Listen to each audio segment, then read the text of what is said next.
Hello guys, నమస్కారం.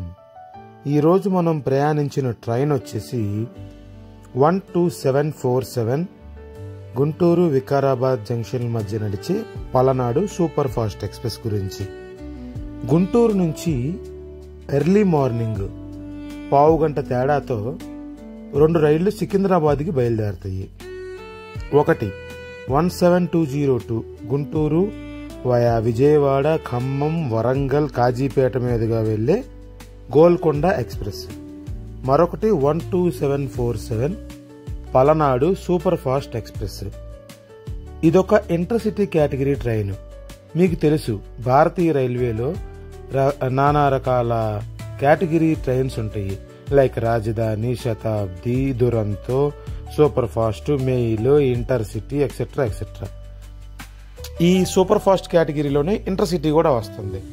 Intercity అని ఎందుకు అంటారంటే, ఇంటర్సిటీ పేరులోనే ఉంది కదా, 2 సిటీల మధ్య ఒకే రోజు రౌండ్ ట్రిప్ వేసి వచ్చేస్తే దాన్ని ఇంటర్సిటీ ట్రైన్ అంటారు. మళ్ళీ పల్నాడు సూపర్ ఫాస్ట్, పలనాడు అని ఎందుకు పేరు పెట్టారంటే, గుంటూరులో some part of Guntur district region like Sattenapalli, Narasaraopet till Macherla and frontiers of Telangana borders. Okay, ఈ ఏరియాస్ ని పలనాడు అని పిలుస్తారు, పలనాడు ఏరియాస్ అని పిలుస్తారు. దానిలో భాగంగానే ఈ ట్రైన్ మ్యాక్సిమం ఈ రూట్ లో ప్రయాణిస్తుంది కాబట్టి పలనాడు సూపర్ ఫాస్ట్ అని పేరు పెట్టారు.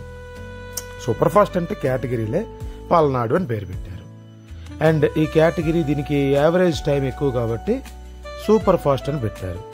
విషయంలోకి వస్తే ఈ ట్రైన్ ఇనాగ్రల్ వచ్చేసి 1998 ఆగస్టు 16న ఈ ట్రైన్ ఫస్ట్ రన్ మొదలుపెట్టింది.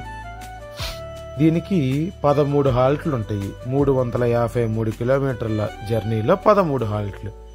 గుంటూరు వదిలితే సత్తెనపల్లి, పిడుగురాళ్ల, నడికుడి, విష్ణుపురం, మిర్యాలగూడ, నల్గొండ, చిట్యాల, నాగిరెడ్డిపల్లి, సికింద్రాబాద్, దాని తర్వాత బేగంపేట, సనత్ నగర్, లింగంపల్లి, శంకరపల్లి అండ్ మన వికారాబాద్. సేమ్ వైస్ వెర్సా, ఏ స్టాప్లో అయితే ఆగిందో గుంటూరుకు కూడా సేమ్ అలాగే వస్తుందన్నమాట. నా ఎక్స్ప్లెనేషన్లో ఏమైనా తప్పుంటే క్షమించండి. ఇంత లాంగ్గా ఫస్ట్ టైం నేను చెప్పటం షార్ట్స్లో, కావున నిజంగా తప్పు అయితే క్షమించాలి, సపోర్ట్ చేయాలి. ఫుల్ వీడియో కావాలంటే డిస్క్రిప్షన్లో లింక్ ఇస్తున్నాను. నెక్స్ట్